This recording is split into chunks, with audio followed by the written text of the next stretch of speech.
Bonjour à tous, bienvenue dans cette nouvelle vidéo sur la page de l'atelier.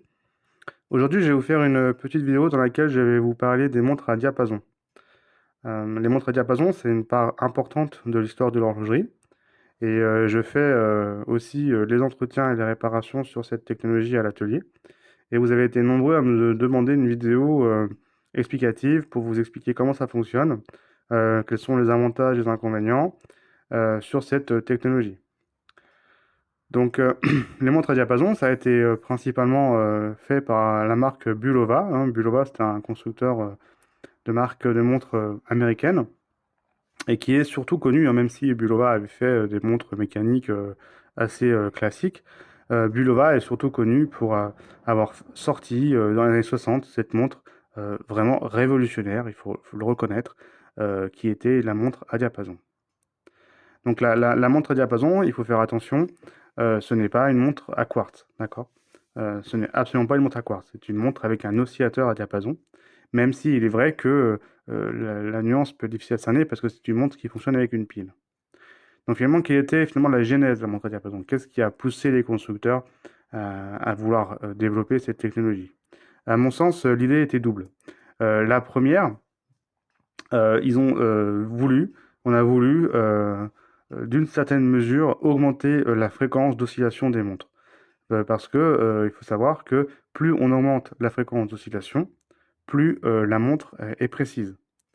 Une montre mécanique, actuellement, on est en moyenne à 4 Hz et maximum 5 Hz. C'est le El Primero de chez Zenith qui est assez endémique parce que finalement, il n'y a quasiment que eux qui le font. Mais en moyenne, on est à 4 Hz. Et plus en fait on veut monter en fréquence, plus on aura une montre précise. Et il faut savoir qu'une montre à diapason, elle vibre à 360 Hz pour celle-ci, à 480 Hz pour les derniers modèles du fabricant.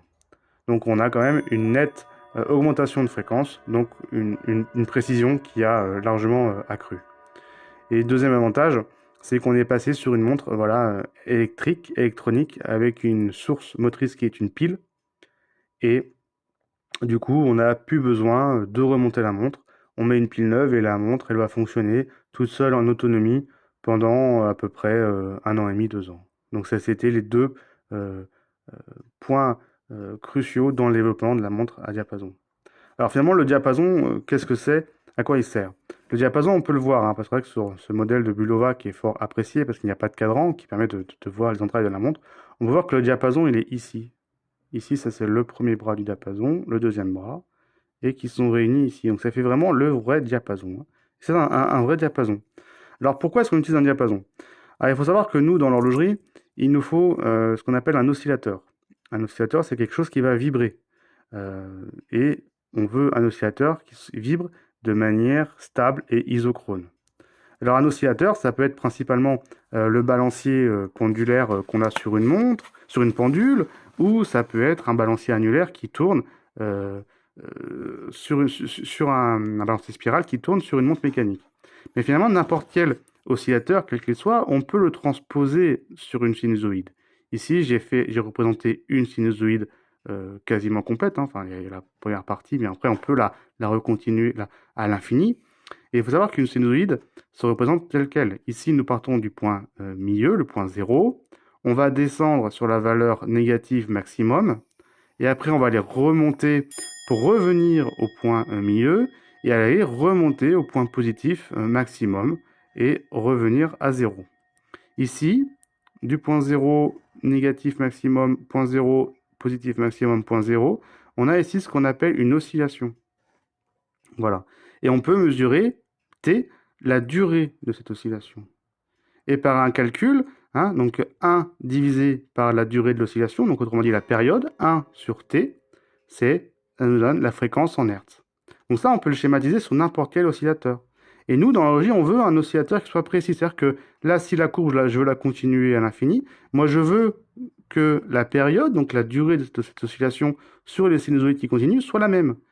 Et si on a un oscillateur qui est isochrone, c'est-à-dire que la durée de l'oscillation est indépendante de l'amplitude et indépendante d'autres facteurs, une durée d'oscillation qui est stable et équivalente, on a un oscillateur, donc une base de temps, qu'après on peut aller découper pour en partir sur 1 seconde, une base de 1. Puis après, on va le découper mécaniquement. Donc, en fin de compte, sur une montre mécanique, on va utiliser comme oscillateur le balancier. Le balancier annulaire, on peut aussi le transposer sur une sinusoïde. Le balancier pendulaire, on peut aussi le transposer. Et ils ont eu l'idée de faire le diapason. En fait, le diapason, c'est ça.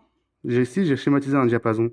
En fin de compte, le diapason, qu'est-ce qui va se passer? Si jamais je le tape, ici, n'importe quel diapason, je vais le taper avec un marteau ou sur un coin de table. Le diapason, il va vibrer. Le diapason, il va vibrer, les bras, ils vont vibrer de gauche à droite.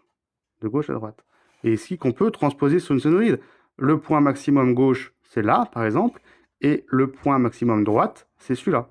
Donc, on a une sinusoïde. Et le diapason, à partir du moment où il est entretenu à l'infini, eh bien, finalement, il va vibrer à l'infini avec une oscillation, une période stable. Voilà. Alors, effectivement, hein, le diapason, on va le taper un coup, il va vibrer, puis au bout d'un moment, il va vibrer à sa fréquence d'oscillation, puis au bout d'un moment, il va s'essouffler parce qu'il ne va pas être entretenu. Donc, la période, elle va réduire, puis après, il va s'arrêter. D'accord? Alors, nous, on a décidé, dans les montres à diapason, d'utiliser cet oscillateur-là pour avoir une fréquence élevée de 360 Hz. Alors, comment le balancier, pas le balancier, le diapason est entretenu? Il est entretenu électriquement. Ici, nous pouvons voir que nous avons des bobines électriques qui vont être alimentées électriquement via un transistor, un condensateur et une résistance. Ces bobines vont créer un champ magnétique. Et ce champ magnétique va interagir sur des aimants puissants qui sont dans les bras du diapason. Vous savez que des aimants, un aimant nord avec un autre élément sud, les aimants s'attirent, mais un aimant nord en opposition avec un autre aimant nord, ils vont se repousser. Et bien, c'est cette technologie qu'on va utiliser là. On va créer ce champ magnétique d'opposition et ça va faire vibrer notre diapason. Et à partir de là, eh bien, notre diapason, il va vibrer de manière stable et on a notre base de temps. Et ensuite, comment on va s'en servir pour mécaniquement entraîner un rouage, hein? Eh bien, c'est théoriquement assez simple. Sur un des bras du diapason, on va mettre un petit bras avec un long fil très fin, et au bout de ce fil, on va mettre un petit rubis. Et ici, on a la première roue du rouage, avec des dents qui sont microscopiques. Il y a à peu près 300 dents. Et quand le diapason va vibrer de gauche à droite, eh bien, le bras, par un mouvement, il va aller d'avant en arrière. Et quand il va aller en avant, il va aller prendre une dent, pousser la dent et faire tourner la roue. Après, le cliquet va revenir en arrière, etc. Et ici, il y a un deuxième cliquet qui sert juste d'effet anti-retour pour éviter que lorsque le cliquet principal entraîneur il recule, que la roue, elle recule elle aussi. Donc, c'est ce qui va permettre, par ce mouvement de vibration, d'entraîner une roue. Et après, on va aller mettre une autre roue de réduction, une troisième, etc. Et après, cette roue qui va tourner très vite, on va aller sur une base de 1 pour entraîner la trotteuse sur un tour par minute. Finalement, d'un point de vue théorique, c'est très simple, hein. Par contre, effectivement, à mettre en pratique, à l'époque, ça devait être quand même assez compliqué, hein, parce que les bras ici sont très très petits. Il faut éviter de trop les manipuler parce qu'ils sont très fins, ils cassent très facilement. Les petits rubis aussi, ils sont sertis, je crois. Enfin, c'est vraiment technologiquement pour l'époque une prouesse technique, hein, d'avoir fait ça. Là, c'est quand même assez fin. Là aussi, et là, c'est une roue avec des toutes petites dents microscopiques. Voilà, donc ça, avoir réussi à faire ça à l'époque, c'était magnifique. Voilà, mais voilà, l'idée de base de cette montre à diapason, ça nous a permis d'utiliser une pile et d'avoir une oscillation, une fréquence de 360 Hz, donc vraiment plus élevée par rapport à une montre mécanique de l'époque. C'est vrai que ces montres-là vont avancer ou retarder de plus ou moins 3 secondes par mois, là où à l'époque, on était quand même sur des montres mécaniques, pour les meilleures montres mécaniques, à 8-10 secondes par jour. Donc on a quand même une précision qui est quand même beaucoup, beaucoup plus importante. Voilà l'idée. Et ensuite, la technologie diapason a été arrêtée au milieu des années 70 parce qu'on est passé sur une technologie, un oscillateur à quartz, voilà, ou un oscillateur à quartz. On est passé de 360 Hz pour le diapason à 32 768 Hz, donc 32 kHz pour la montre à quartz. Donc voilà, on était beaucoup, beaucoup plus précis, donc automatiquement beaucoup, beaucoup plus précis, beaucoup plus élevé en fréquence, donc beaucoup plus précis. Donc les montres à quartz sont encore plus précises et elles n'ont pas l'avantage de la montre à quartz, elles n'ont pas toutes ces difficultés-là liées aux bras qui sont fragiles, cette petite roue qui a des micro-dents qui sont fragiles aussi. Les montres à quartz modernes sont beaucoup plus précises et beaucoup plus simples à mettre en œuvre. Donc voilà un petit peu comment fonctionne une montre à diapason, quelles ont été la genèse du produit. En matière de l'avantage, si vous voulez acheter une montre à diapason, bon, bah, c'est vrai que c'est un monument de l'histoire, ça fait partie de l'histoire de l'horlogerie, la montre à diapason. Euh, En inconvénient, je dirais qu'effectivement, bon, ça peut être bruyant. C'est vrai que la diapason, comme il y a le diapason qui vibre, c'est bruyant. Et c'est vrai que si on vient aller poser la montre sur une table de chevet ou sur une table, la table va faire caisse de résonance et on va entendre la vibration. Donc si vous avez le Wi-Fi, ça peut un petit peu vous déranger.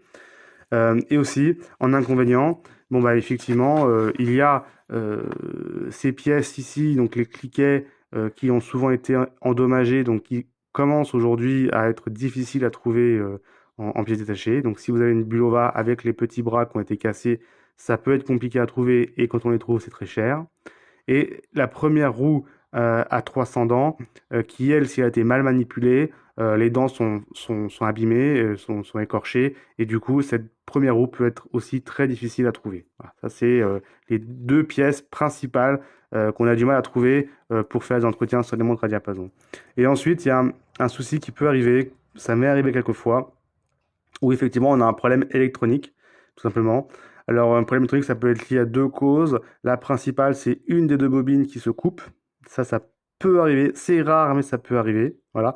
Donc quand c'est comme ça, bon bah là, on peut pas réparer, hein. Enfin, des fois on peut les sauver, mais c'est quand même assez rare. Et deuxième cas, ça peut être un des composants électroniques qui lâche. Donc soit c'est la résistance, soit le condensateur, ou alors le semi-conducteur, donc autrement dit le transistor. Voilà. Alors moi je suis en train de travailler pour trouver une équivalence du transistor, sachant qu'il existe deux types de transistors, soit des NPN, soit des PNP, parce qu'il existe les deux montages chez Bulova. Moi je suis en train de travailler pour trouver une équivalence. Je sais que certains horlogers ont trouvé l'équivalence, hein. Il y a un horloger japonais qui le fait, qui change les transistors. Je l'avais contacté pour lui demander de me donner le tuyau. Bah, il a refusé de me répondre. Mais bon, c'est pas grave, hein. Moi, je vais trouver la solution. Je suis en train de travailler dessus pour trouver l'équivalence et pour quand vous m'amenez une Bulova avec un semi-conducteur qui est claqué, bah, je puisse vous remplacer que le semi-conducteur, que le transistor, et votre montre, elle repartira. Voilà. Donc là, je suis en train de travailler là-dessus.